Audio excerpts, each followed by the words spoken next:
This episode of the Creep Street Podcast is brought to you by Martini Coffee Roasters. You know, people always look at me weird when I say I start off every morning with a big old martini. But then I set them straight, and I tell them I'm talking about Martini Coffee Roasters coffee. A delicious coffee made by the Martini family. They roast their coffee using a traditional method of sight and sound to roast those little babies to perfection. And they also sell green coffee beans for those home roasters out there. And right now, fans of the Creep Street Podcast can get 20% off their entire order by using the code CREEPSTREET at martinicoffee.com. Once again, for 20% off your order, use the code CREEPSTREET at martinicoffee.com. Martini Coffee Roasters, the perfect coffee to keep you creeps caffeinated. You've taken a wrong turn down Creep Street.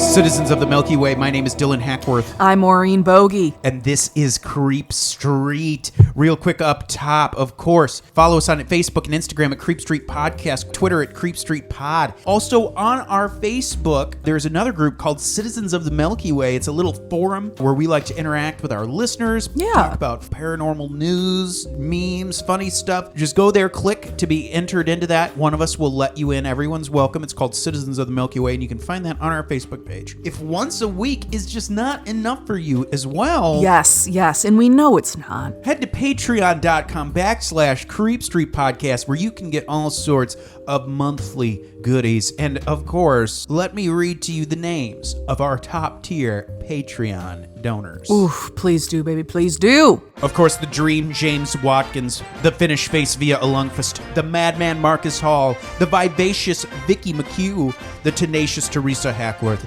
the Heartbreak Kid Chris Hackworth, the oh-so-suave Sean Richardson, the British Bonebreaker Bex Martin, the Notorious Nicholas Barker, the Terrifying Taylor Lashmet, the Count of Cool Cameron Corliss, the Archduke of Attitude Adam Archer, the Sinister Sam Kiker, the Nightmare of New Zealand Noeline Vivilli, the Leviathan Levi Mace, and the Loathsome Johnny Love. Wow, that was incredible and invigorating. Absolutely it is. Thank you so much for listing off those beautiful, beautiful names. Of course. Now, Mo, what are we talking about today? This is one of the scariest paranormal cases. This is very haunted house, gold. Yeah. This is perfect for sitting around a campfire, listening to some spooky stories. Amen. This is perfect for maybe a sleepover party with your girls, with your squad. Absolutely. Just a classic, scary story. Today we are talking about the haunting of the Sallie House. Wow, this is freaky. And let me tell you something. Yes. The little bit, because I don't know this story like you do, obviously. So I'm excited, because I'm going to be hearing a lot of this for the first time. But it sounds so much like an Ed and Lorraine story. It really does. But without Ed and Lorraine. Yes. And I think pretty much the reason why it feels like that is because I think if this took place on the East Coast, Ed and Lorraine probably would have been They involved. probably would have been there. But this took place in Kansas. That's and, right. you know, Ed and Lorraine wouldn't go past the Allegheny. That was their rule. It wasn't literally a rule, but it seems like it was, because they never left fucking Connecticut, for Christ's sake. But kind of similar to a lot of Ed and Lorraine cases like the Perrin family haunting or Amityville, this is one of those heavy hitter cases. It's on all of the ghost hunting shows. Oh, yeah. There's anyone who has ever done any kind of ghost investigation has gone to this house. This is definitely one of the big ones. Oh, yeah. And for good reason. I think that this case is so frightening and so chilling. And it's kind of surprising to me that they haven't made a movie out of it yet. Yeah. Or maybe they have, but there hasn't been a big movie out of it, you know? Maybe we just gotta freaking do it. I guess so. I guess it's a Creep Street content original coming to you, baby. Yeah. But before we get to that, we gotta just talk about this case. Please, and let's talk about it. We gotta share the story. So to get us started, I would just freaking love to tell you my sources for the week. This was more of a kind of supplementary source, but the show A Haunting did a episode on the Sallie House, and they actually interviewed kind of the main players that we're going to talk about today. So we highly recommend you check out that episode. Where is it? The Discovery Plus app. You guys, if anyone from Discovery Plus is listening, we love you. Keep it up. Love the Discovery Plus app, baby. You got 2 fans here. But my main source is a book that I highly recommend. It is called The Sallie House Haunting, A True Story. And it is written by the star of today's show, Debra Pickman, the woman who really lived in the house, kind of went through all of this. So it's a similar kind of style book-ish to House of Darkness, House of Light, which is the book that we used for the Perrin family haunting episode, which is, it's cool that you kind of get this first-hand account into what goes in there, because of course we love it when, you know, maybe more of an expert comes in and writes a book. Of course. Don't get me wrong. However, there's something about getting it from the horse's mouth. That's right. Prying those jaws open and maybe even taking it from their mouth if you have to. Honestly, like literally with the jaws of life, pulling and just gutting out the info. Right. And that's what low-key, that is kind of what this book is. It's really good. I highly recommend it. Hell yeah. Now, our story today takes place in Atchison, Kansas, which I've never been there. I actually would love to go, not only just because of the Sallie House, and I'm, you know, curious about it, but also it is the birthplace of Amelia Earhart. That's right. So they have like Amelia Earhart Festival. I believe they do that like every year or something, or every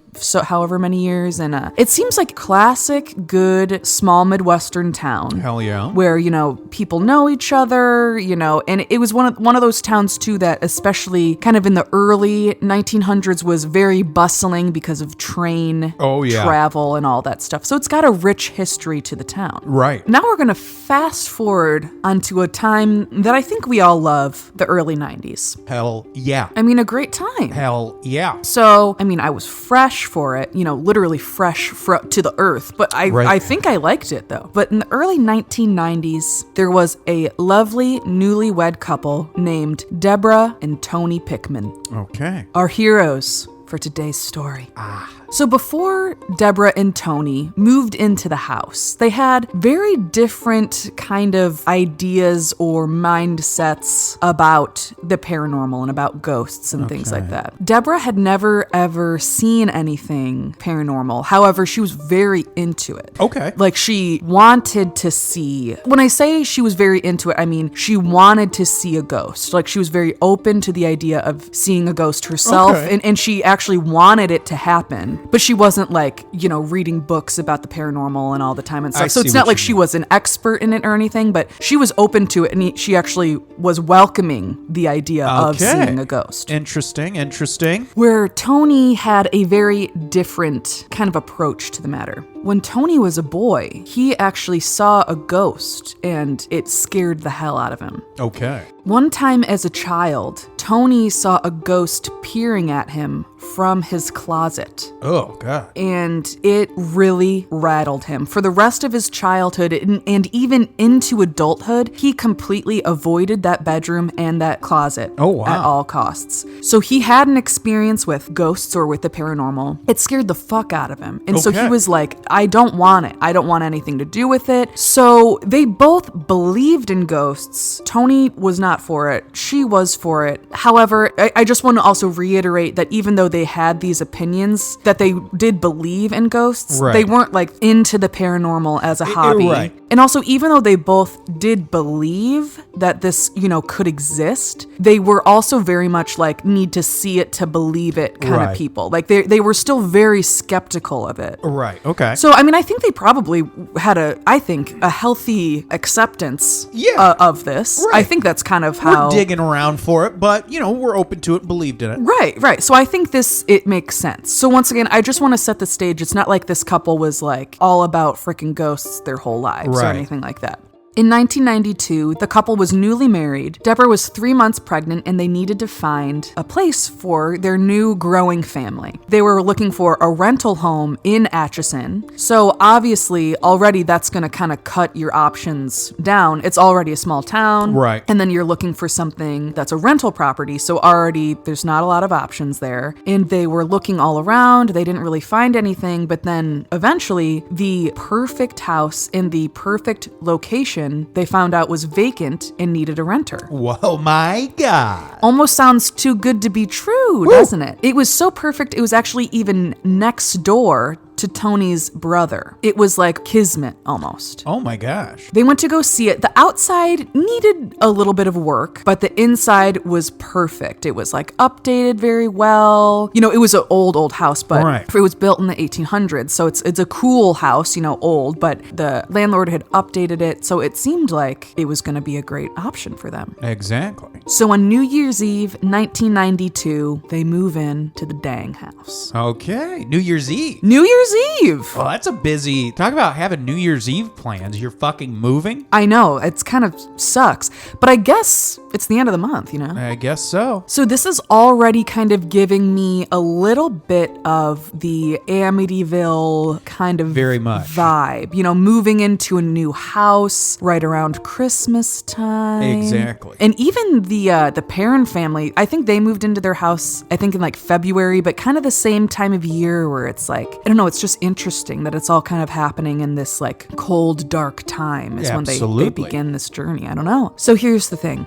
It was only a few weeks before activity started around the dang house. And as it does, as we can come to expect, it started off with some little things. There was a weird dimming in their living room ceiling light. Once again, that's a little thing. Right. But dimming. Interesting. But it was enough to make them go, that's very odd. This, you know, light wasn't on a dimmer or anything like that. And it wouldn't just go out, it would dim. It would dim. Interesting. Yes. Okay. It didn't affect other lights or outlets that were running on the same current or whatever. Circuit I don't or really whatever. circuit. Yeah, I don't know. You know, any electricians out there, you know, holler at ya. But they had, you know, one of you blessed few, he had one of the electricians come in, check the house, and nothing was wrong. And they actually joked. They were like, we must have a ghost, haha. And then after they said that, that was the last time those lights dimmed. And then other little things started happening around the house, and they didn't give it much thought. You know, little things like little noises or you know, something, you can't find something that you usually would know where it is. Exactly. Just these little things.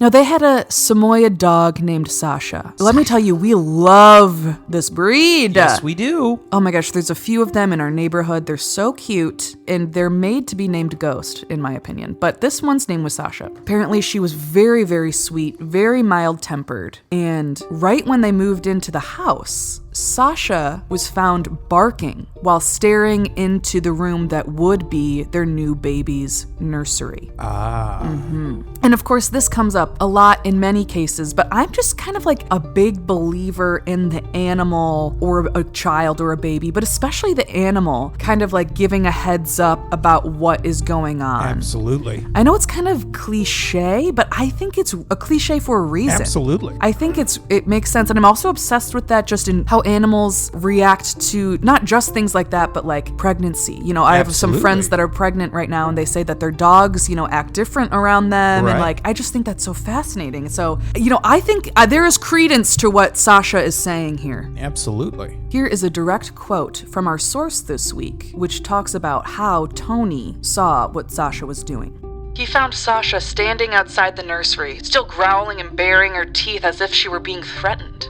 Looking into the empty room and seeing nothing to warrant such a reaction, Tony tried to calm her by walking into the nursery himself and coaxing her to follow. She wouldn't budge.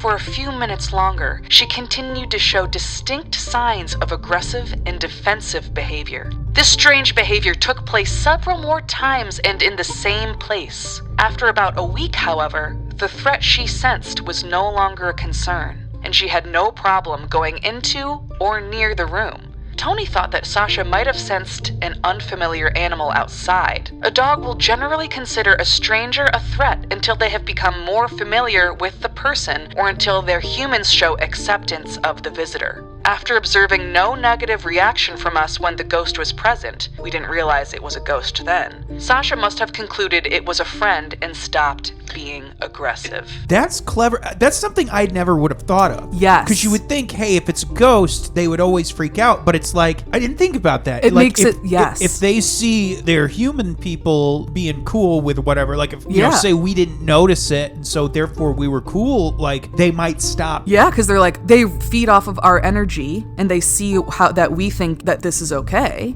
So they're Very like, oh, interesting. it just I thought that was a good point. It makes sense why animals or dogs react strongly at the beginning, and then kind of as time goes on, they don't always react with the same gusto. And eventually they started to feel cool spots and breezes in the house. However, there was no central air, and there was only one AC unit in the whole house, and it was in the master bedroom. So this is, of course, fast forwarding a little bit past the move-in, because Right. they moved in December, January. So now it's when the house should be hot, because now it's getting more into spring and summer. Right. And overall, the house is very hot. But sometimes they will just feel these cold spots or these kind of cold drafts in the house that they really can't explain. Maybe that's why they didn't notice as much activity when they first moved in, because maybe the house was just cold, so they didn't notice that. And then, so once the summer in spring happened, they started noticing it more. Or That's maybe, interesting.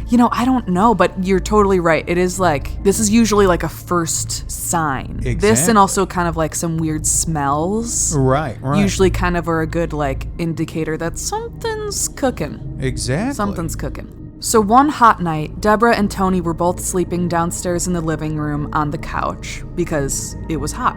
And Debra said she was awoken by hearing someone screaming and pounding elsewhere in the house, and then something heavy hit her body and face. So she felt something hit her. She felt something kind of push her down. It wasn't like she felt like a punch necessarily. It was more so like this intense pressure pushing her down. Okay. The cats were hissing and hiding and acting super weird, and all their fur was raised. Also at this time. Tony and Debra both woke up screaming back and forth because of this. Once they kind of got their bearings and they were fully awake, they kind of just laughed it off and thought they didn't really know what it was. Maybe Debra was waking up from a nightmare, and then that caused Tony to scream, and that caused Debra to scream, and they thought it was just kind of this silly weird thing. That's interesting. They didn't really know why their cats were acting so weird. Right.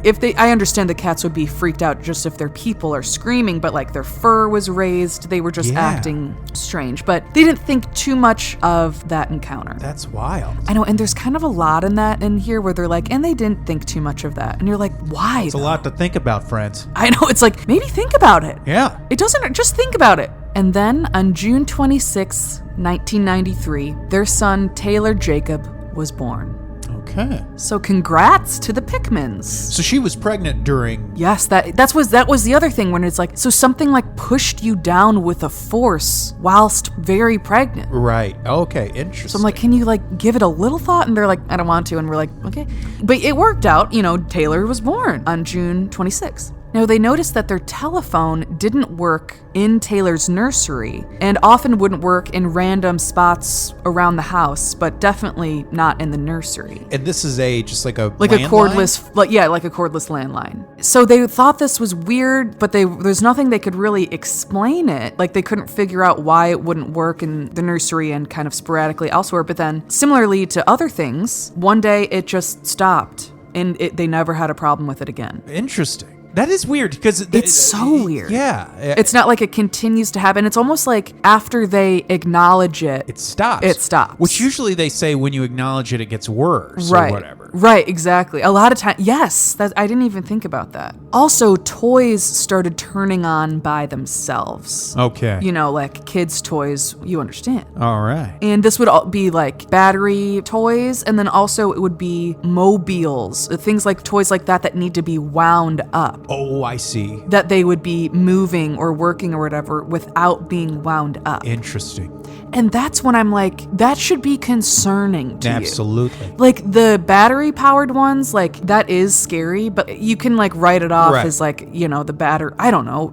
Once again, I've already mentioned in this episode that I don't understand electricity. So I would be willing to accept that just happened. Right. But how can something turn that has not been wound the fuck up? Exactly. That literally doesn't make any sense, and that's frightening to me. Right. But once again, they were that's weird. and continued on with their, Wow. with their day. I don't know. So Debra and Tony didn't really take that route. They didn't take the run out of the house screaming route. Right. They took more of the, we're going to just kind of sit here and just kind of live our life and not think about it route. Right. Which I'm giving them a hard time about it, but I understand when you're in it, it feels different. And maybe that's part of the thing that maybe they were being kind of like lulled into not thinking too much about it. We'll get into that. Okay. So on July 25th, they were at Debra's in-laws' house when Tony's sister-in-law Jeannie came by to say that she went into their house earlier while they weren't there to drop off a high chair that she was giving to them. Right. This is like, normal. This is a family member. They live in a small town. They never lock their doors. She was just dropping something off. So it's like totally fine that Right. she did this. No one really cared, but like she was acting kind of like strange, as if she did something wrong. And they were like, oh no, that like, thank you. You gave us a high chair. Like it's fine. Right. And she was like, yeah. And while I was there, I was just really curious. So I just like went upstairs to see the nursery. And they were like, yeah, that's fine. Whatever. And she was still kind of weird about it. But like they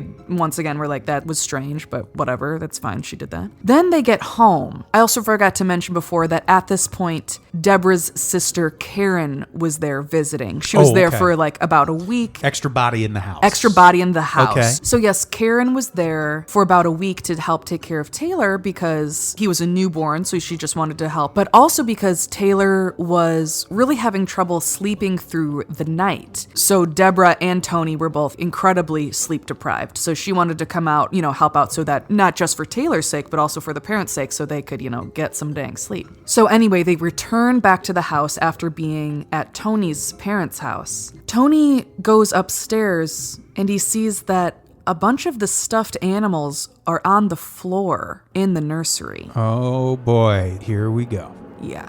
So this is where it kicks up a little bit. This is where we're really getting past just kind of weird thing, electronic, or just kind of small things being weird. Now, Taylor wasn't even sleeping in the nursery yet. He was still sleeping in Tony and Debra's bedroom. And Debra was also very tidy. So there's no reason why anything would just be left on the floor or accidentally be left on the floor. Also, these stuffed animals weren't just on the ground. They were formed in a circle with their backs facing each other in the middle of the nursery. That's the backs facing each other is weird. Yes. Because you think of it, like a kid playing with it, their instinct would be to circle them up, but facing each other. Right. That's just how you naturally play with your toys. But no, these were all their backs facing each other. Interesting. They all thought this was incredibly bizarre. They're trying to figure out what could have happened. How could this have been accomplished? They think, did Jeannie do this? Is that why when she came up to check the nursery and that's why she's acting weird? They were like, it's not really like her to like do a practical joke, but I mean, maybe. Also, they thought maybe it was Tony's brother. Maybe he came in and tried to do it as a practical joke. Once again, they were like, this is kind of a dumb practical joke. Right. But like, maybe. They also checked for any like wires or strings or magnets that might be bringing these things together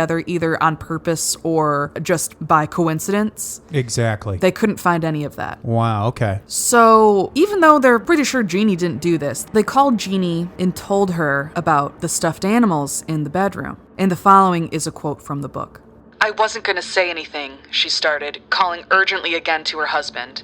She explained that she had felt really odd while in the house. She had felt that something was very wrong when she had come in. She said that when she'd gone up the stairs, she'd felt a strange cold sensation, and then she'd felt very strongly that something wasn't quite right. When she went into the nursery, she'd felt an overwhelming unease that wouldn't let go of her. She left the room, hurried down the stairs, and out the front door. It was just really strange. I can't explain it, she said. At that point, she intended to stop by to talk with us at Tony's parents' house, but with all that was going on, she didn't feel the timing was right and let it go. Instead, she apologized for what she felt was an unannounced intrusion into our house. Okay. So she did not see the bears in the room. By the way, I've been saying stuffed animals because I'm not quite sure that it was all teddy bears, but I'm pretty sure it was all teddy bears. Okay, interesting. But regardless, which will come up later. Stuffed animals doesn't make it any less scary if it was a stuffed dinosaur. Or a dang stuffed Kodiak bear. So Jeannie did not see that, but she felt immediately in the house something so strange, and she felt so out of place while she was there. Very fucking weird.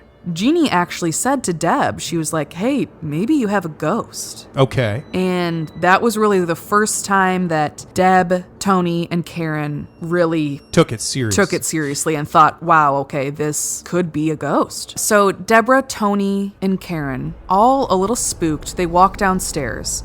And once they get downstairs, they see that the light in the nursery is on when they turned it off when they left the nursery. Okay. They go back upstairs and they see one small teddy bear laying face up in the middle of the floor. So when they had left the nursery before, they had put the stuffed animals back that were on the ground. Oh boy. Turned the lights off. Next thing you know, literally like 30 seconds later, the lights are on and there is one teddy bear laying on the floor. They're all pretty freaked out. Okay. And they're like, hey, let's all stay in the living room tonight.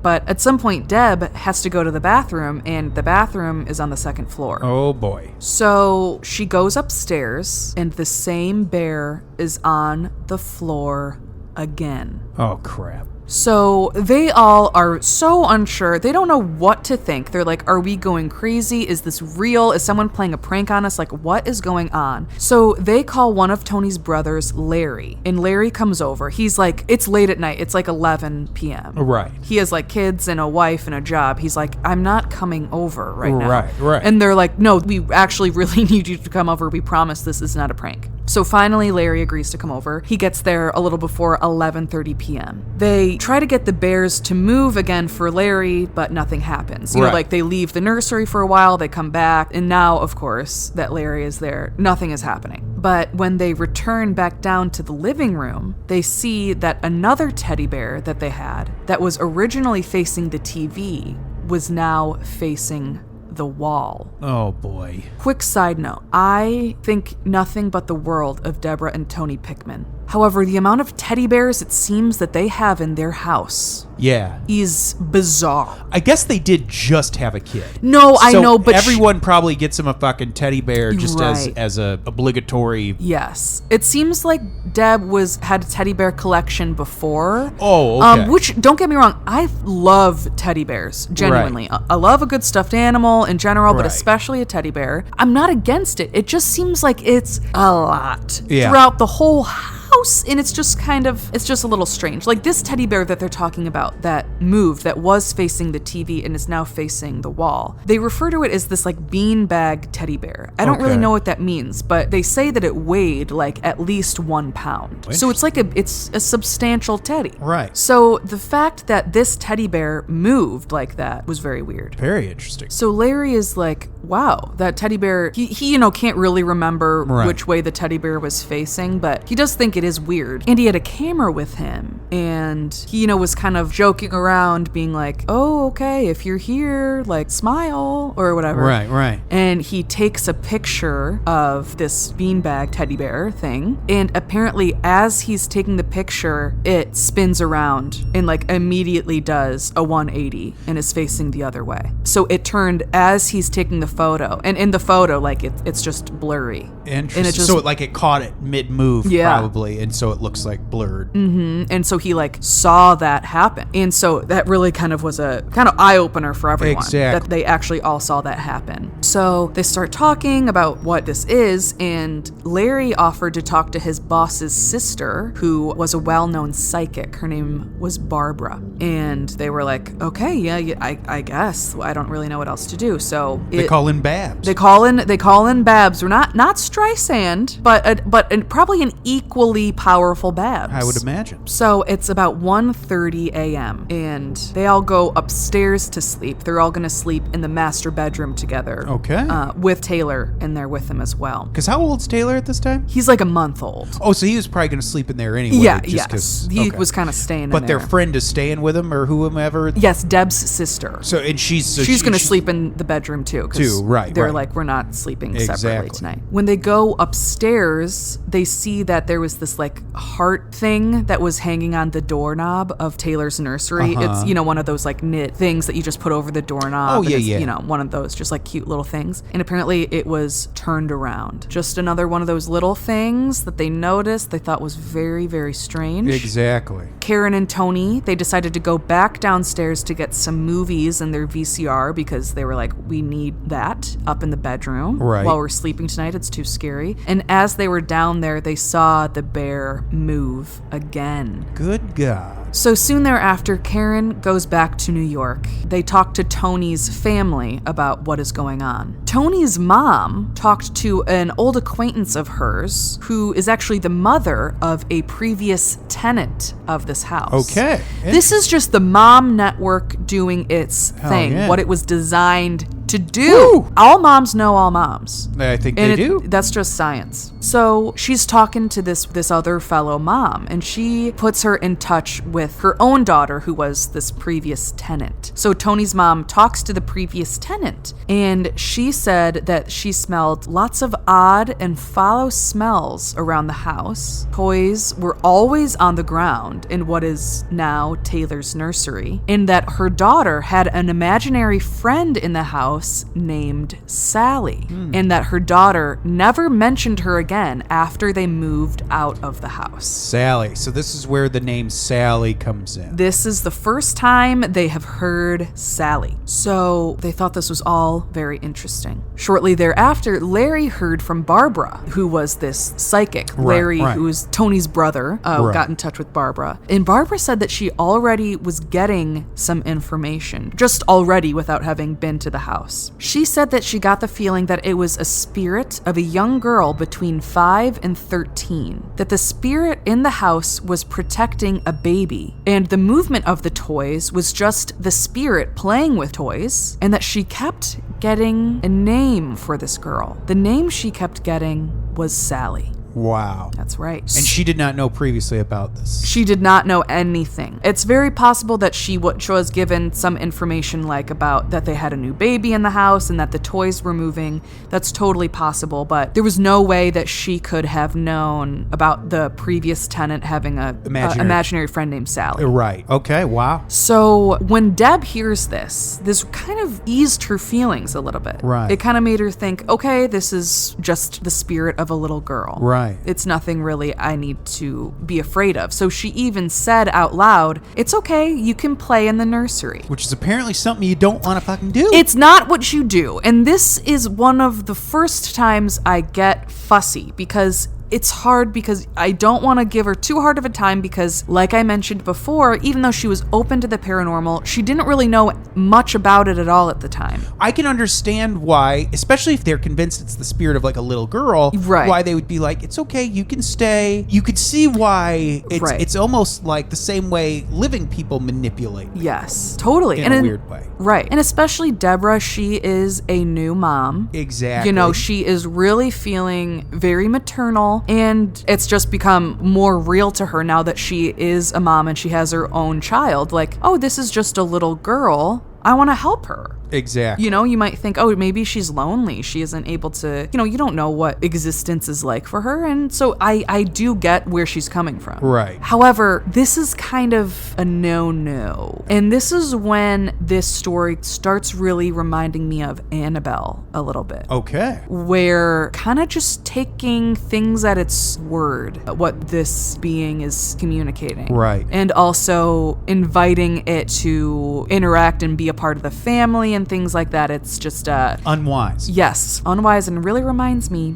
of a little Annabelle time. Then later that night, Debra and Tony start walking up the stairs when they see that a picture of them is still in the same spot it always was in the stairwell. However, it's completely upside down. Wow. So Debra sees this and she just thinks it's kind of cute and she just says, "Good night, Sallie." She thinks it's just kind of Sallie communicating with them. Right. Whereas Tony is silently really, really frightened. Because Tony's had this run-in, right, when he was little. Tony has had a run-in before, and he knows that it's not fun. He's not, like, wanting that experience again. It really, really frightened him, and he did not like it. Also, Tony was raised Catholic and was, I believe, still a practicing Catholic as well. Okay. So he had a very different kind of interpretation of what is going on. Right. We're going to go into more detail as to what Tony was thinking and Tony's experiences with all of this a little later on. But overall, Tony was really, really frightened by all of this activity, and he did not like it. He did not think it was just like cute or just a little girl trying to communicate. He just had this really bad feeling and was really, this really frightened him, and he didn't like that Debra was so open to this. So let's appreciate what's kind of unique about this. Typically in a lot of these stories, one person's a believer and the other one doesn't believe, that they're really seeing what they're seeing. Right. In this, both are believers. Yes.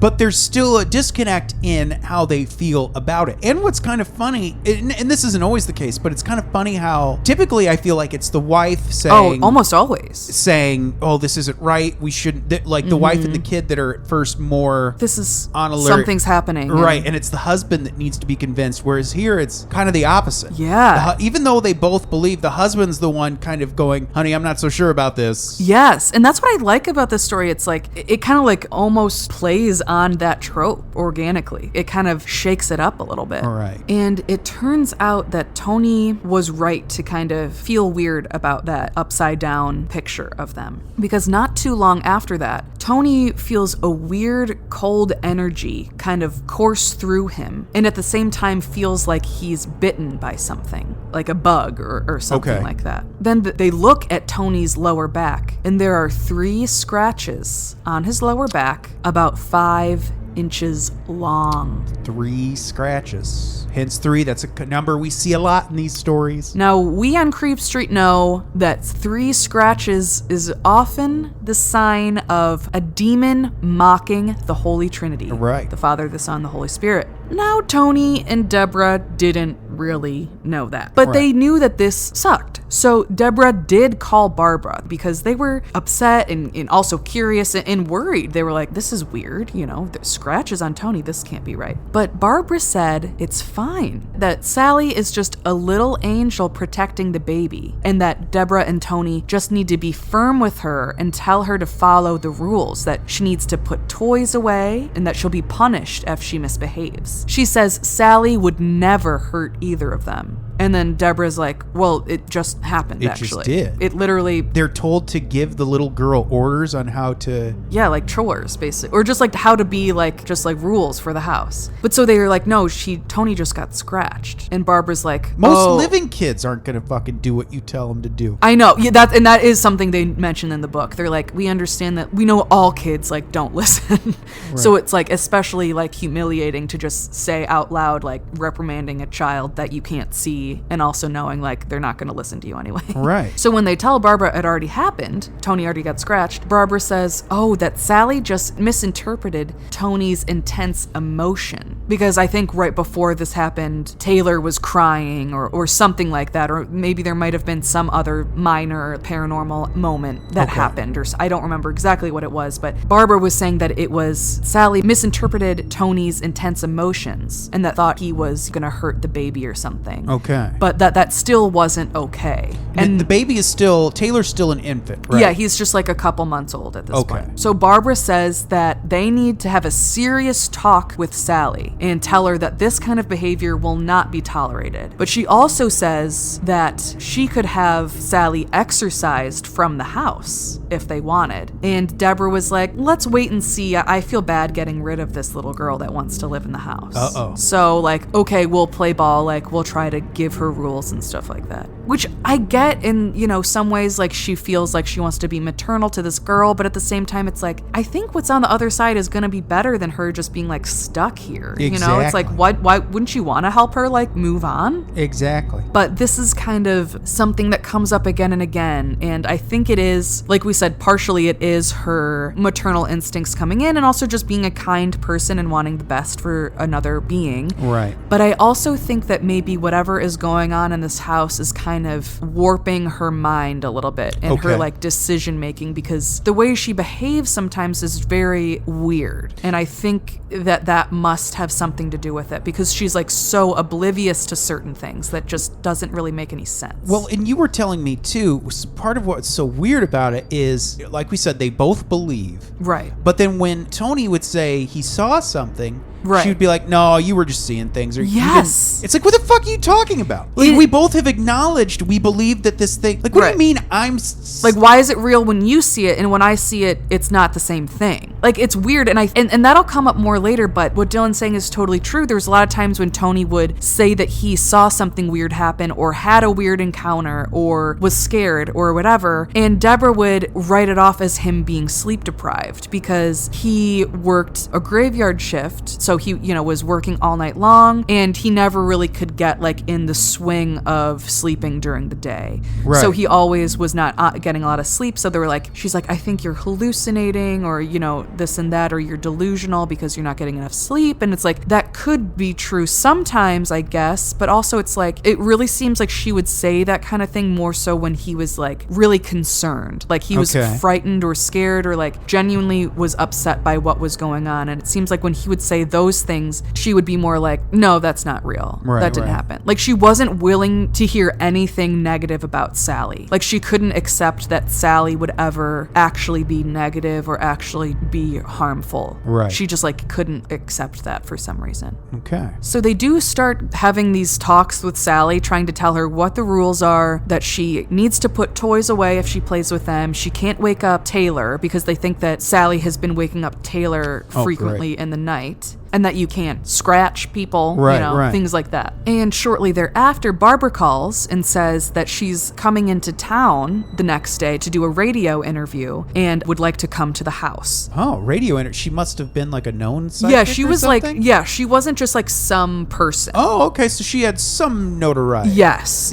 She had some sort of something going on. Okay. So she asks to come by to see the house while she's in Kansas. Debra says okay, and Barbara also tells Debra to tell Sallie about it, so Sallie knows that this is happening. Right. So she's not caught off guard and can be pleasant. So Debra does, and she also decides that she wants to try to have some more two-way communication with Sallie. So she gets a pad of paper out and a brand new set of crayons, and she writes on it, "Hi Sallie, how old are you?" And she tells Sallie to draw back or write back whatever and whenever she wants. Now, it's also at this time that Debra starts doing a lot of research on the house and looking through public records of her house as well as surrounding houses and the neighborhood, things like that, to try to get more information as to who this could be and what is going on. We'll kind of touch on this as we go on, but honestly, there isn't really a lot of hard evidence here to suggest anybody, like who really was the real Sallie, or if there was a real Sallie. In a lot of other podcasts and shows about this, they really focus on how there was a previous owner of the house who was a doctor, and that there was maybe this girl that died there under his care, and it is kind of an interesting, scary story, but there's really nothing to it. Right. There's no evidence behind it. There's no record of anything like that happening. There's no record of him treating a Sallie. Like, was he a bad doctor? Like, no, purposely? The story was that there was this young girl named Sallie that came into his care late one night because she was having stomach pains. The doctor realized she was having appendicitis and had to perform surgery right then without any anesthesia. Oh, God. And that he cut into her. She sat up straight forward, screaming in pain, and she died on the table. But there's nothing to indicate that. Yes, actually. Could that have happened? I guess there was not. There was a couple floods in Atchison, so a lot of the records were destroyed. So this could have plausibly happened. However, like I said, there's really no proof that really is what happened. And there also was another Sallie that lived close by. It was a black woman named Sallie who they believed worked for, I don't don't know if it was that same doctor who I was just talking about, or if it was a different doctor that lived in the house, and they were having an affair that they were keeping secret, and that she died in the house. Like, that's another theory. Once again, that we can't really know anything else other than that. So yeah, I just wanted to acknowledge that and say the reasoning why we're not going too far into those stories is because personally, I don't really think that that is what's happening. Right, exactly. And I'll go into my theories a little bit later. Please. So on July 29th, Barbara comes to the house. And before she did, Debra decided to go visit a neighbor that had lived in the neighborhood for years and years, like 20 years, something like that, and decided to ask if she had ever heard anything, strange from previous tenants or anything weird about the house. Okay. So she goes to the neighbor, starts to kind of beat around the bush about it. She's not picking up the hints, and finally she's like, what's going on in my house? And this neighbor says that she really hasn't heard anything from other tenants. She doesn't know everyone that has lived in the house, but she hasn't heard of anything. But then she kind of all of a sudden asks a weird question. She says, does Taylor sleep with the light on at night? And Deborah's thought that was kind of weird. And she was like, no, Taylor actually still sleeps in our bedroom. Right. So we keep the lights off. Like, why? And the neighbor's like, well, it's weird. Like, the nursery light is on in the nighttime. Sometimes it just is on when you guys aren't home. Interesting. And so she always just thought that was weird, that Taylor sleeps with the lights on. That's so strange. So some weird activity going on. So very intrigued, Debra goes back home. Okay. And when she's back home, she sees that 2 candles in the bathroom are lit. She did not light them. All of the candles in the home that she had never been lit because she just liked them for decoration, but she was afraid of candles. Shout out to my mom. Shout out to all moms. I think once you have a child, you just become afraid of candles. Yeah, we burn candles with reckless abandon. We really do, and we are always safe about it, but I just love a good candle. Yeah. I just give me a candle or give me death, for Christ's sake. So these candles were lit. So it was effing lit up in here, but for real, and it lit completely on its own. This thing, whatever it is able to create combustion. So this is very bad news, in my honest opinion. Remember, wasn't Ed Warren afraid of, didn't he say, once he was afraid of spontaneous combustion with Lorraine? Yes. Oh, I forgot about that. He was worried she was going to spontaneously combust. Which I had not, even when we did our spontaneous combustion episode, I guess there is certain paranormal associations with it, but, I wonder if that's a larger part of it than we think. Yeah, I don't know. Combustion. Yes. It's funny you say that because in our episode, Spontaneous Human Combustion, give it a listen if you haven't yet. But it's kind of interesting because in that episode we learned that it's more real and scientific than at least I previously thought. Exactly. But it does seem to have some kind of correlation with paranormal as well. So I mean, how scary is it, the idea that this energy or whatever can just create fire? Exactly. It's out of nowhere. That's frightening. Thank God frightening. it was just on a candle, but that makes you think, oh, if it can light it anywhere. Exactly. So then Barbara arrives, and right when she arrives, she feels like there is something really heavy smothering her chest. She told the spirit that she wasn't there to harm them, and that as soon as she said that, I believe she said that in her mind, this internally. Is Debra? I'm sorry, Barbara. Barbara. This is when Barbara comes in. Babs, the psychic. The psychic. Okay. So as soon as she says, in her mind, I'm not going to harm you, this smothering feeling lifts. She then says that Sallie says that Debra is too bossy, and she doesn't like it. She said there are too many rules and she can't remember them. Huh. So Barbara's like, hey, you need to just tell Sallie lots of times, what she needs to do because, she's a child. She forgets shit. Right. And they say that's okay. Sallie also tells them that she's 7 years old and that she has been the one waking Taylor up. Barbara thinks that it'll help if they get a toy specifically for Sallie. Right. That this will help. Barbara also kind of gets the feeling that she was alive during the late 30s, early 40s. Okay. They then ask her if Sallie is her name, and she responds by saying, that's okay, yes. So I don't really know if that means that is her name, or if that means maybe that little girl who had her as an imaginary friend just started calling her Sallie, and then she just kind of started going by Sallie because it's just easier. Right. So that's another reason why I'm I don't want to put too much credence on the name Sallie doing research, because we don't even know that's her name. So after an informative visit, Barbara leaves. And then Debra goes back up to the nursery, and in the nursery, she sees that a teddy bear was moved to her corner. That was kind of, they realized that there was a certain corner in the nursery that she kind of hung out in, and that was going to be their little section for her, that they were going to put toys that were just for her there. Right. So she kind of put a teddy bear there herself, it seems like. And on the piece of paper that Debra had left out for Sallie days before, asking how old she was, there was in green crayon, which was not the crayon that Debra left out for her, right, said 7 like. It looked like on the sheet of paper. We'll share this photo on our social media. Very it's interesting. Very weird. And it said 7 like? Yes. Or it definitely looked like a 7, and then I guess it looked, I couldn't really tell what it said after 7, but yes. Like 7-ish or something. Yeah, 7 kinda. So one day, Debra decided to get a toy, a brand new doll just for Sallie. She wrapped it and left it in the nursery for Sallie. Days went on and nothing happened, but then eventually, the doll that Debra bought for Sallie was lying in Taylor's crib with the box still unwrapped.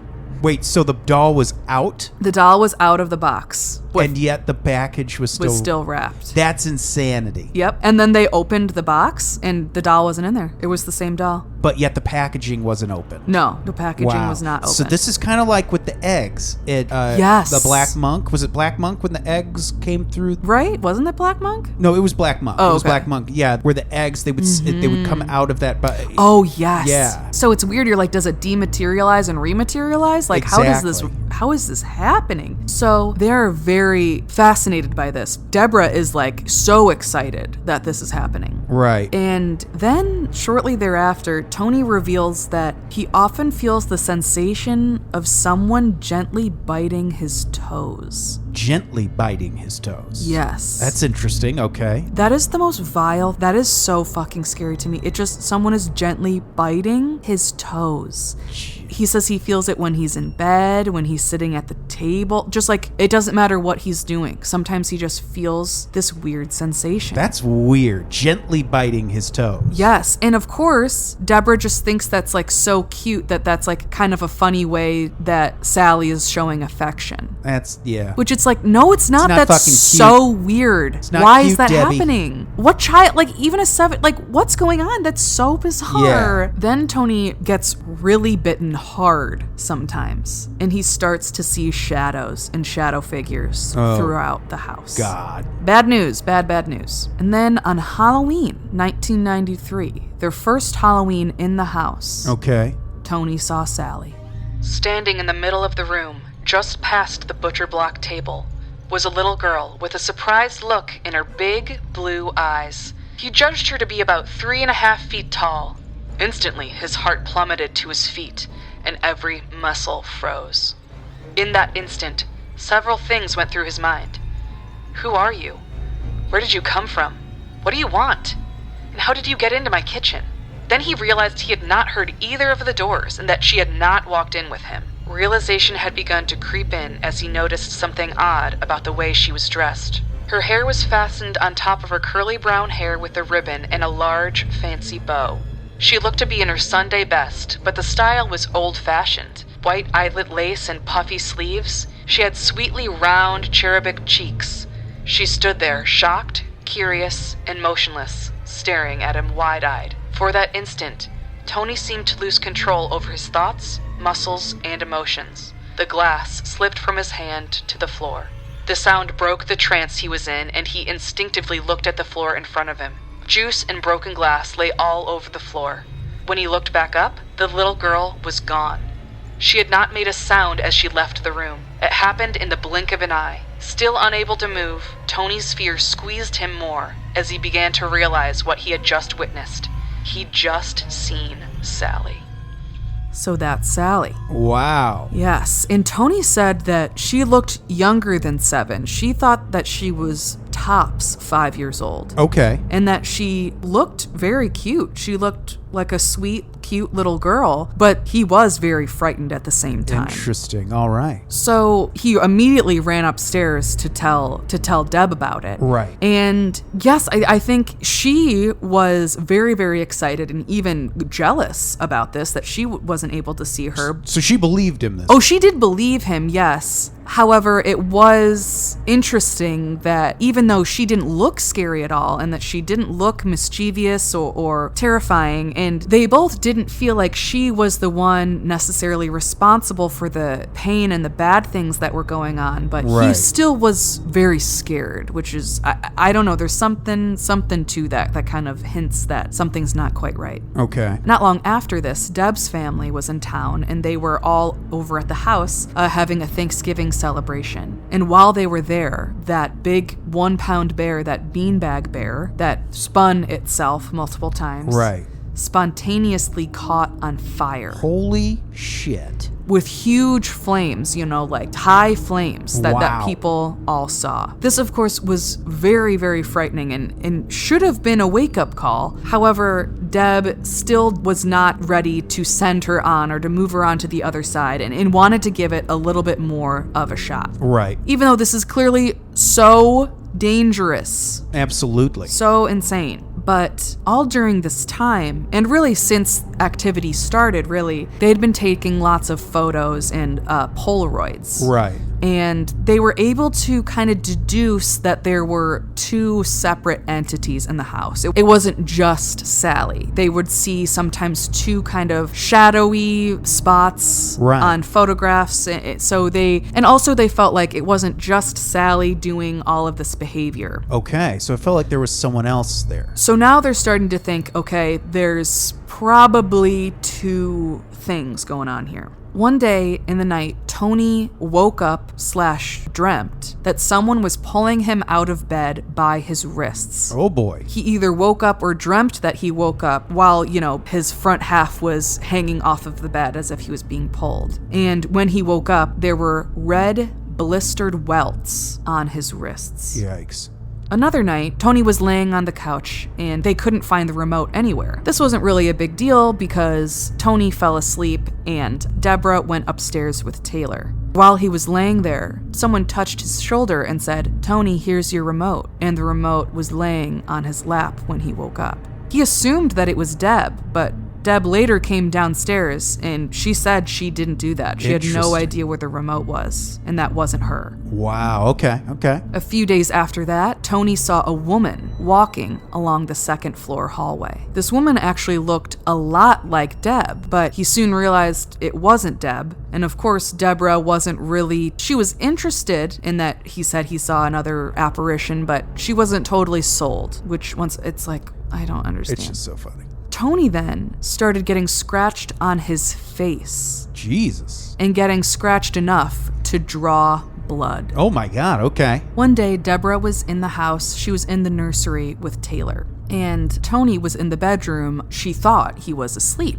This was during the day when, because he worked during nights, so he was trying to sleep during the day, which he always had trouble with in general, but of course, especially now. Right. Deb was in the nursery and she could hear Tony calling out for her. And she kept saying like, "Yeah?" And he kept just going like, "Deb," or "Deb." So it wasn't like a frantic calling out for help. It was just kind of like calling her name. Okay. Mm-hmm. And so she kept saying like, "What?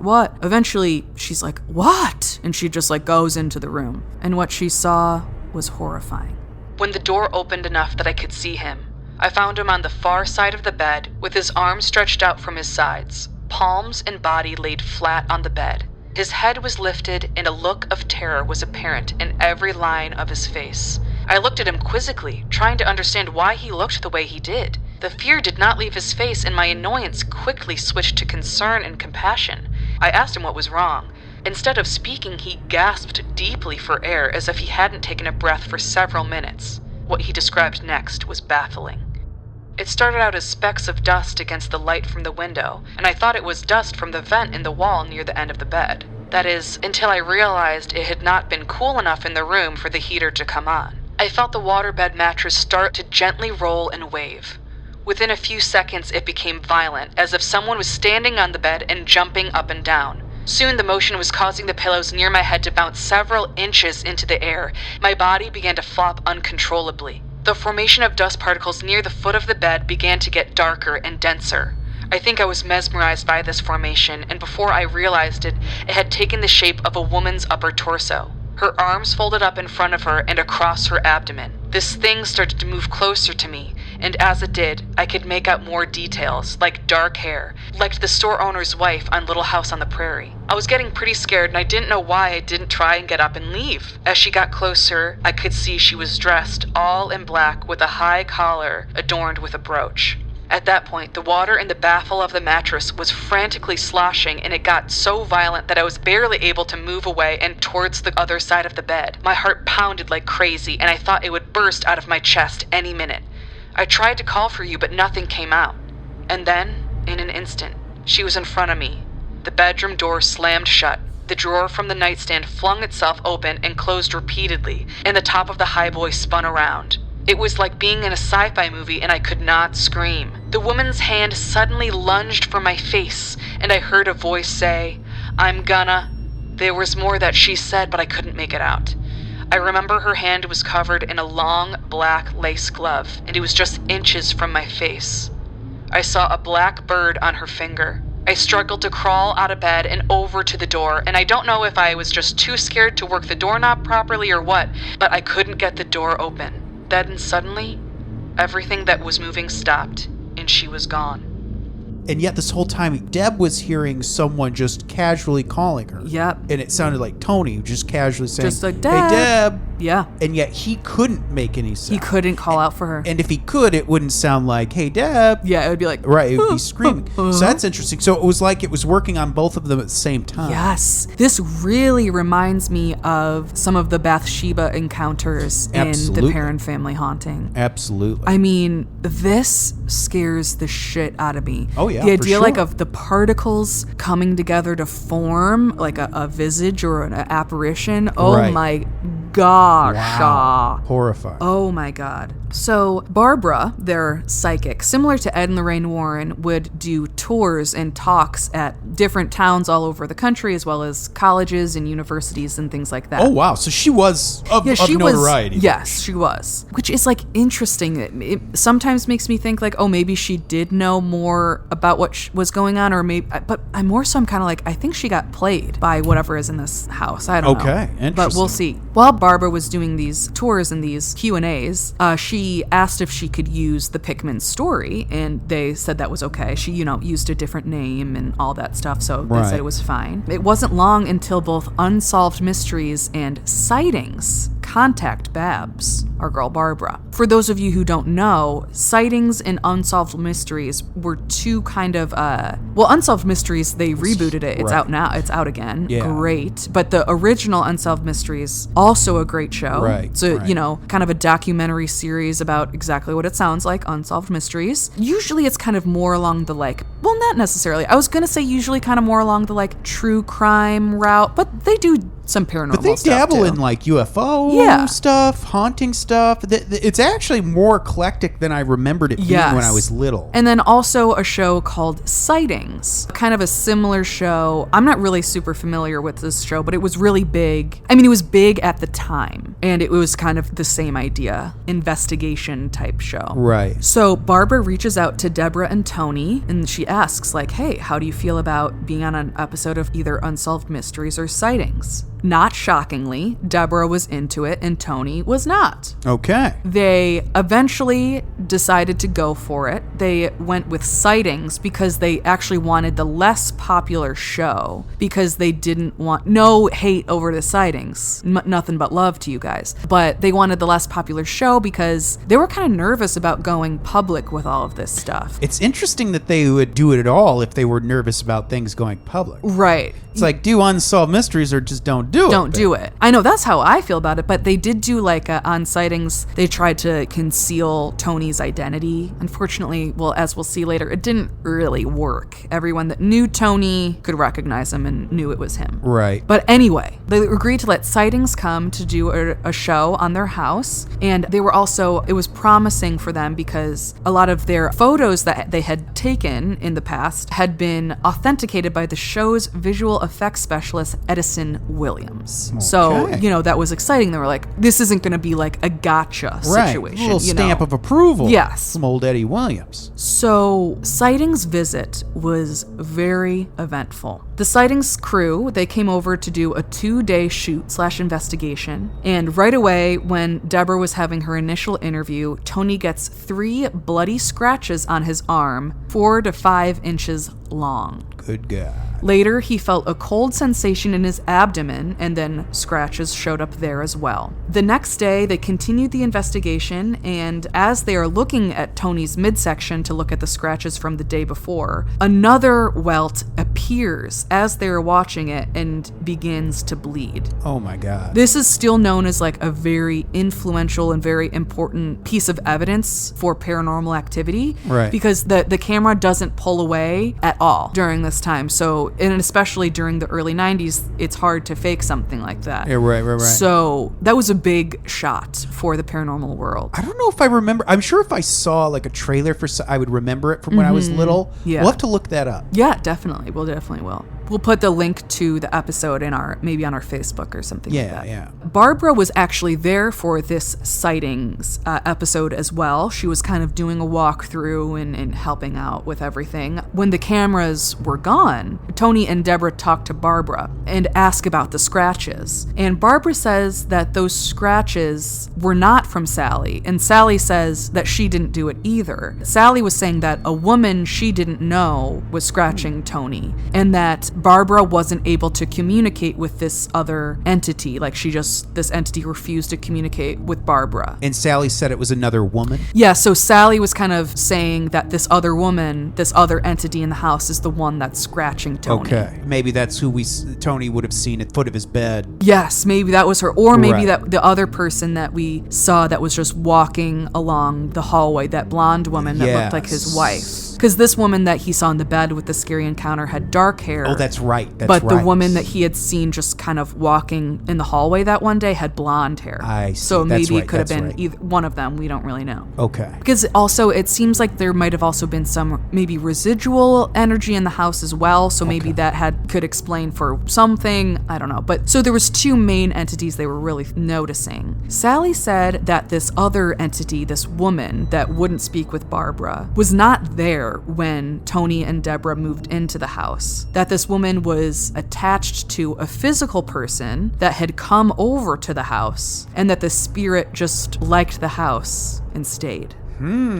So it could have been literally from any friend that came over, any family member, I don't know if they had any handymen come over, any, plumber, any, Right. that one of them are, our OGs, the electricians, who knows. But Sallie said that this spirit was not nice. And a lot of the things that Sallie was blamed for was actually this woman. Interesting. Okay. So then Sightings calls back again, and they're like, hey, we want to do another episode on your house, and we want the host, Tim White, to come and personally, check out the house. Neither of these things ever happened. Tim White, the host, was always just did the hosting of it. He was never actually at the locations, and they never did a re-check-in of stuff. So this was a big deal. Right. Of course, as usual, Deb into it, Tony not, but they eventually agreed, and the Sightings crew decides to come back on Saturday, August 6th. At this point, the first Sightings episode had aired, and there was a lot of people in town being dicks to them, calling Tony Devil Boy. Some coworkers refused to work by Tony. Just kind of the whole gamut of things. Right. Some people were, into it. They had some random people showing up to the house asking questions. It was just kind of a wild time. And Tony is even more sleep deprived than usual. I'm sure. Finally, the day comes and the Sightings crew returns. house, the host, Tim White, pretty much immediately asks Tony about the scratches that he got from the first sightings shoot, because he was very concerned. He really was worried about him. The scratches on Tony's stomach were almost healed, but the 3 scratches that he got on his arm actually were scarring, which is very troubling. Even most scratches that you could get from something demonic usually heal pretty fast. So the fact that this is scarring on his arm, that's a big deal. Right, and that was something I think you even brought up in one of the cases, is that these scratches typically go away pretty quick, almost quicker than usual. Right, because so that, seemingly for the reason that you can't really prove it to other people, because by the time you show it to someone else, it has healed. Like, think about it, even when you get a natural scratch from like a tree it's not branch gonna or something, scar. It's got to be pretty rough for it to actually scar. Yeah, absolutely. So this is like a big deal. And while the sightings crew was there, Tony was attacked again. He had scratches like all along his whole forearm. He was short of breath. They watched as huge welts formed across his forehead, which were deeper and more pronounced than previous scratches. Eventually, the shoot was over, sightings leaves, but then they quickly get in touch with the Pickmans again. They're like, we seriously have concerns for your safety. The sightings crew? Yes. Okay, interesting. So they're like, we want to come back. We're genuinely concerned. And this was a hard sell. Tony was like, I don't want to do this again. But since they had been told like that this could be dangerous, they were like, okay, let's let them come back. So they wanted to bring in a psychic named Peter James, and he was like a big deal, very highly regarded. Right. And so they really wanted to bring in, the top shelf talent, as Absolutely. it were. Before the sightings crew came back again, they heard from another woman named Colleen who had watched their sightings shows, and she actually used to live in their home. Oh my goodness, okay. She had lived there 8 months shortly before the Pickmans moved in, and she said she had some very strange experiences there, but she kind of hadn't thought about them, and watching the show kind of brought the memories to the forefront of her mind. Right. And one of the things that was brought to the forefront of her mind was that her daughter also had an imaginary friend in the house named Sallie. Good God. And that once they moved from that house, her daughter never mentioned Sallie again. Okay, so that's twice now Yeah. from an outside party that the name Sallie was referenced. Technically 3 times. 3 times. Yeah, 3 times, I mean, yes. Yeah, and it's actually about to happen a 4th, because the same thing happened when Peter James came over with sightings again, and he was told to not have any information. Of course, it's possible that he knew, but he says that he didn't know, and he was able to pick that up. Okay, interesting. And actually, when Peter arrived early in the morning to do his sightings shoot with the Pickmans, he saw a little girl standing in the master bedroom window. And when he walked inside, he's asked who the little girl was. He didn't know that there was a little girl living with them as well. Right. And they were like, we don't. We think that's Sallie. Or not, they didn't say Sallie because it was still a secret, but they were like, we think that's what's going on. Peter begins to do his walk throughout the house, and as he walks past the master bedroom, he feels that there is a presence that does not want him there. Oh boy. Then a gust of wind comes very forcefully through and is hitting Peter in the face, and he exclaims, "Speak to me." And as he says that, there is a stinging on Tony's lower back, and MC is carved into his lower back about 4 to 5 inches high. Wow. MC was the initials of the initial owner of this house. Interesting. Okay. So that absolutely could be something. Then Peter says, "Hey, easy, I'm not afraid of you," and told whatever was going on not to hurt Tony. Mentally, he asked was in the room, but he could only get the letter B. Then all of a sudden, Tony's shirt caught on fire. Holy shit. Yes. The shirt he's wearing catches on fire. They smother it, they're smacking him, smothering it out, and thankfully his skin wasn't burned, just his shirt burned. So thankfully they caught it right in time, because he would have gotten burned a second later. Right. This actually happened to me one time, not paranormal. I was at my friend's apartment, and I looked to see what was on the wall behind me. I turned, and as I did that, you gotta know, my hair went in a candle. Woo! Next thing you know, my friend is battering me in the head. I'm pissed. Next thing you know, they're yelling at me like, "Your hair is on fire." Oh my God. And I realized they saved my life, and I felt bad for being upset.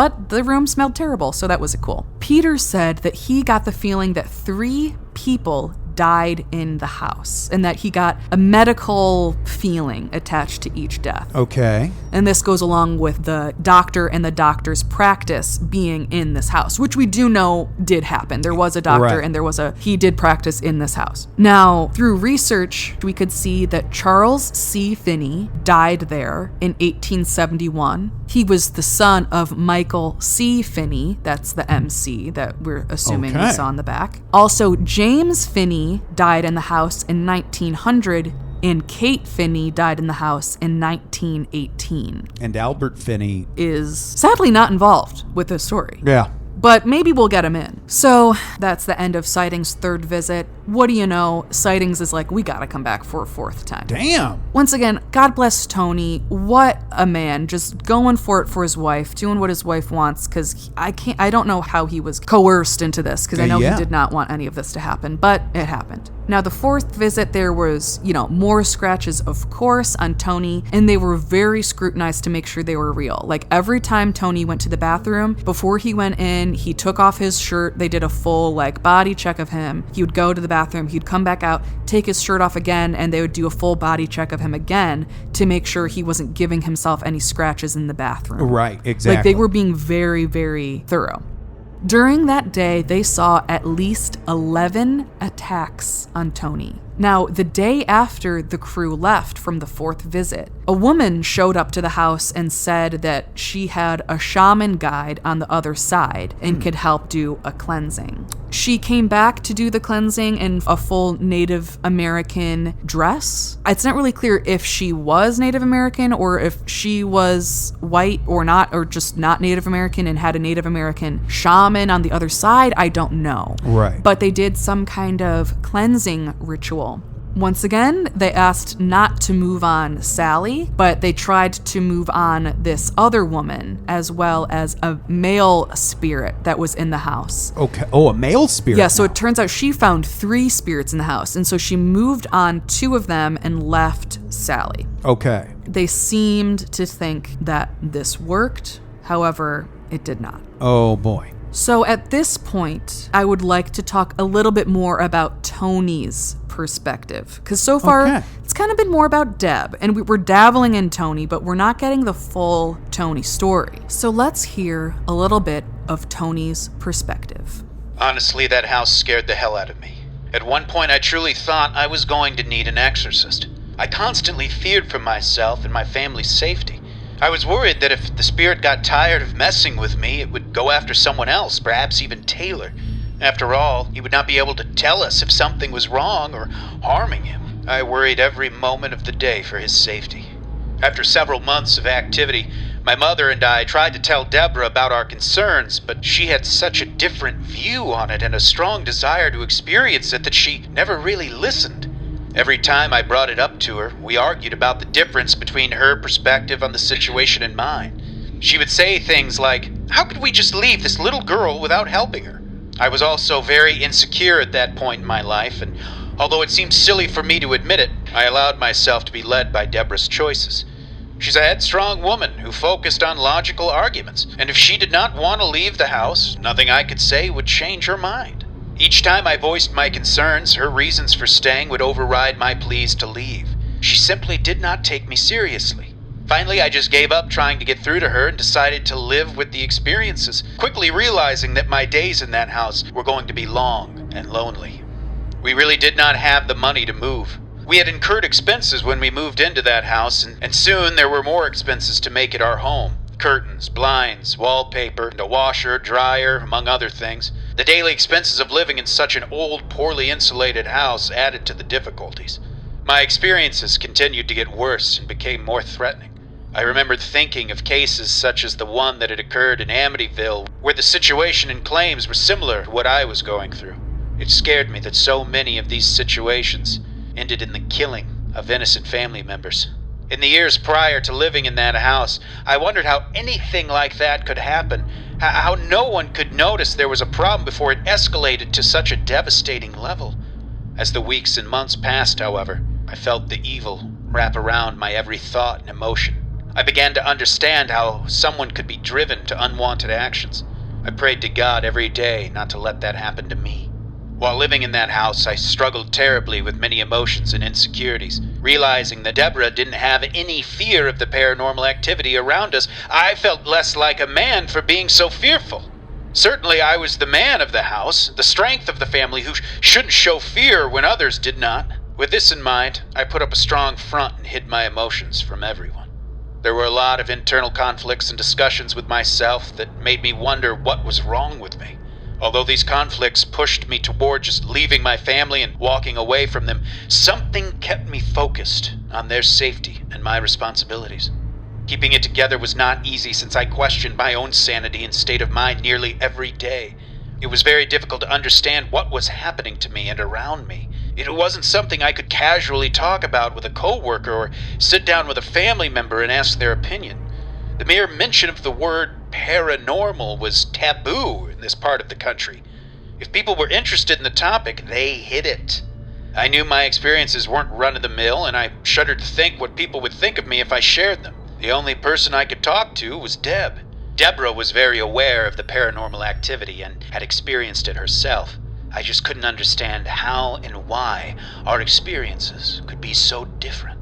So Tony was not only seeing some of the same things and experiencing some of the same things that Debra was experiencing, but he was also hearing scratching in the walls. Right. Which she was not hearing. He could hear voices sometimes, and it wasn't like voices talking to him. It was like he could overhear other people having conversations, but like he couldn't really get out really much of what was actually being said. Right. But and he said it sounded like it was like right there, like right in his ear. Sometimes it was like two people, sometimes it was like a whole bunch of people. Really? It was like very odd, and it really made him feel like he was going crazy. He was seeing these, what I think really scares me here is he started seeing full-bodied apparitions that looked like Deb. Oh my God.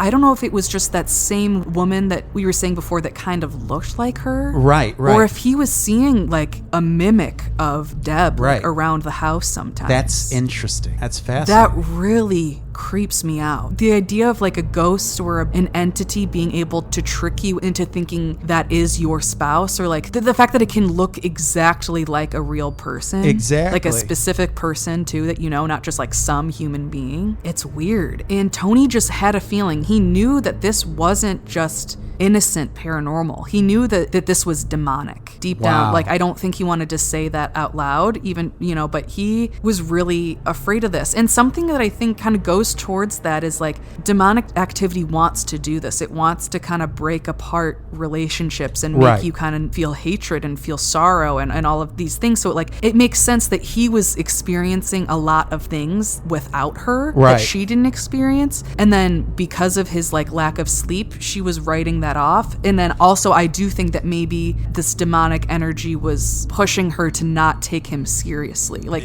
maybe usually she would have taken him more seriously, but she just was like being manipulated as well. Wow, that's fascinating. He also said that at night he would feel pressure on his upper thighs and the feeling of cold hands moving up his legs. He would feel this sometimes while he was sleeping, and at first he thought it was Debra, and then he realized that she was over on the other side of the bed sleeping and that it wasn't her. And this thing happened over and over again, and sometimes red marks shaped like handprints would be on his upper and inner thighs. Wow. Which would then turn to bruises. One day he was asleep on the couch, and apparently he just shot straight up and said, "He's mine," in a voice that didn't really sound like him. Tony? Tony did, yes. Wow. Deb saw it, and she tried to talk to Tony about it, but he didn't really know what she was talking about. He also was having very angry and harmful feelings towards Deb every single day. He mentioned this before in the quote that Dylan read when he mentioned Amityville. And what I think he was saying was he wasn't worried about a situation like the Lutz family happening. Right. He was worried about a situation like the DeFeo family happening. Exactly, right. He was literally worried he was going to kill his wife, Deb, with his bare hands. Wow. So it's very Shining-esque. Yes, exactly. He felt so angry and so malicious towards her. He said he had to fight so hard every single day to not hurt her. Wow. And he knew that this was weird because he did love his wife. Like, they really did have a great relationship and they were in love. And so he knew that this, like, wasn't just, like, him hating his wife. Exactly. You know? Right, it was like, right. And also, it wasn't just like he was like, ugh, she's annoying. He's literally like, I want to fucking kill her. Right. He became more argumentative, he became moodier. He was very short-tempered. So that was stuff that Deb was able to notice, but she by no means could tell that he was having violent thoughts about her or anything like that. Interesting. Okay. It became so bad that he even weekly was seeing a priest. However, he wasn't really telling a priest anything. She was like, in the book, it's like, he went to go see a priest, except he didn't talk about the violent thoughts towards me or the this. It's like, so, right. So he basically just like kind of talked about the haunting with a priest. But he did say that he would feel good for like a few days after he would meet with the priest. And then like he would go right back into just feeling like so angry. Wow. Okay. And there was one event that happened specifically that really was a wake-up call for him. Oh boy. Just a heads up, the following is a quote from our source this week that does talk about hurting an animal. It does not go into any graphic detail. It's okay. But I just wanted to give a heads up just in case. Fast forward like a minute, but there's no graphic detail or anything like that. He remembers getting a bowl of cereal shortly after I left. As he turned to put the milk away, he saw a cat drinking out of the bowl. He didn't recognize the cat and had no idea how it had gotten into the house. Seeing the cat drinking from his bowl completely infuriated him. He took a few steps closer, angrily pulled the French knife from the countertop holder next to the stove, and stabbed the cat. He remembers being very proud of the act. Knowing how much of a cat lover I was, he was excited about leaving it there for me to see when I returned home. Without a care in the world, he then went into the living room and sat on the couch, his feelings turning more hateful and wretched. I'll just stab her too, he thought. His thoughts continued to reinforce his mood. I can't stand the way she looks at me. It's her fault we're here. I can't stand her nagging. I can't stand looking at her. Eventually, he made detailed plans to kill me upon my return. If she walks by me, I'm just gonna slit her throat. He remained in this state all morning with the dead cat in the kitchen. At some point in the early afternoon, he went up the stairs to dress for the day and eventually left the house to pick up Taylor. He was staying with Tony's parents. He returned a few hours later feeling more like himself. He cleaned up the dead cat so I wouldn't see it and thought, oh God, what was I thinking? So, unfortunately, that was not a hallucination. He really did kill a cat. Tony killed a cat? Tony really did kill a cat. It wasn't their pet cat. They said it was a neighborhood cat. I think it was like a local stray that had just like come in through an open window or an open door or something. So it was a cat that they knew the name. It would they knew this cat. What the fuck? Yeah. This was obviously wildly out of character and is on the border of being possessed. That's fucking crazy. I mean, this is basically the devil made me do it case, but with a cat. That's fucking insane. Isn't that? I mean, it's, it wasn't under his will that he did that, but I know it's just, I do feel bad for Tony that he has to like live with that memory. If this is all true, that, he has to go along, like that is just so sad. I mean, that is dark. That's awful. It really did happen. So he didn't tell his wife, Debra, about that even until years after the fact. Oh my God. Because, he felt so terrible about it and felt just so violated by the whole situation. He felt guilty, but also angry that it, just, I'm sure,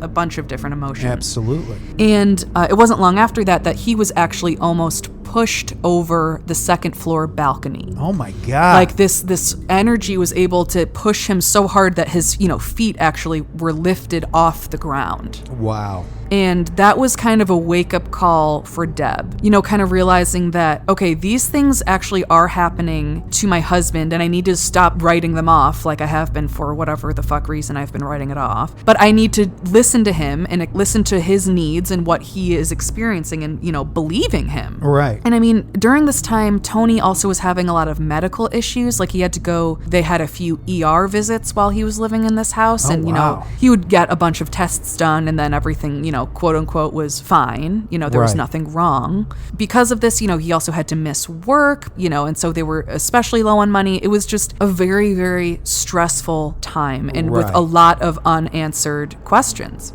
So finally, they said enough is enough, and on Halloween 1994, exactly 1 year after Tony saw Sallie in the kitchen, they moved out. So he saw her on Halloween. Yes, oh my gosh, did I not say that? I'm so sorry, guys. Oh my gosh. The day he saw Sallie was on Halloween. Oh wow, okay. Yes. Okay. And they moved out on Halloween. And they moved out exactly a year later on Halloween. Wow. They only moved out a few miles away. They stayed in town, but just being away from the house was a big help, of course. Now they think for sure that something demonic was in that house, that there was and still is to this day a demonic force in that house. Good God. What Sallie was, they still aren't sure. Maybe she was a ghost that was just there. Maybe she was a demon that, was the early manifestation of a demon and it was trying to kind of bring ease at the beginning, trying to be something cute and unassuming at the beginning. Right. They still have a lot of unanswered questions about what really was going on. But yeah, they definitely think it's demonic. And Tony still battles with experiences to this day.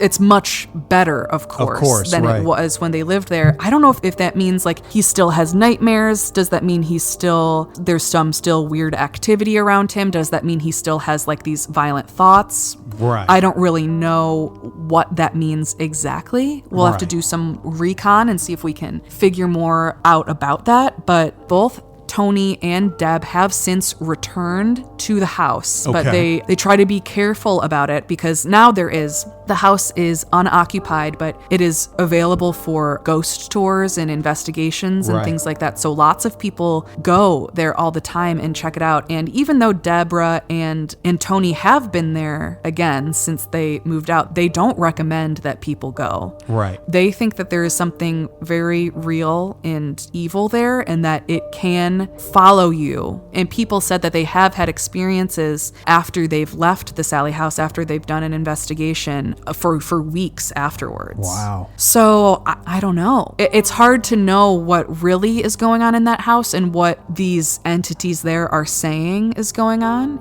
I think my personal theory is I don't think Sallie ever existed. I don't think she's a ghost. I think that there is some demonic shit going on there. I also think it is like one of those places where the veil is thin and for whatever reason that place is just kind of a magnet for this kind of thing. So I do think that there were ghosts there and maybe there was residual hauntings there. Like I think it's just one of those places that it just is kind of like a breeding ground for that kind of thing. Right. And Atchison is known as the most haunted town in Kansas. That's right. So, it's not just this house. So maybe there's something in the water, literally or figuratively. Right. I don't know. There's something about Atchison, I guess. All right. Well, that's going to wrap us up for the haunting of the Sallie House. Maureen, wow. Thank you so much for doing all that research. You are so welcome. I loved doing this episode. These haunted house episodes just get me going. They keep me rock hard and just ready to power through.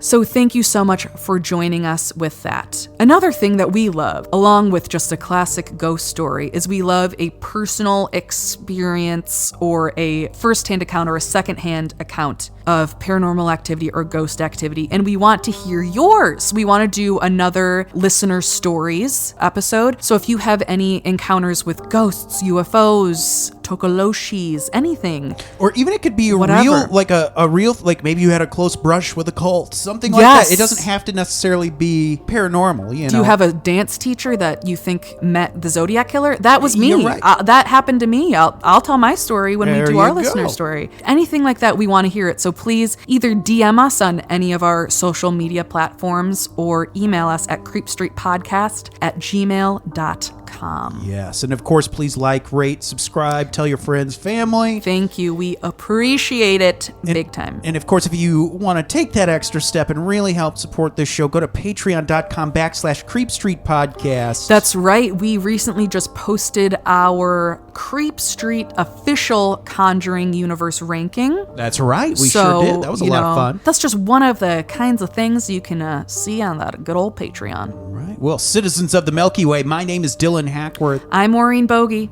Good night and goodbye.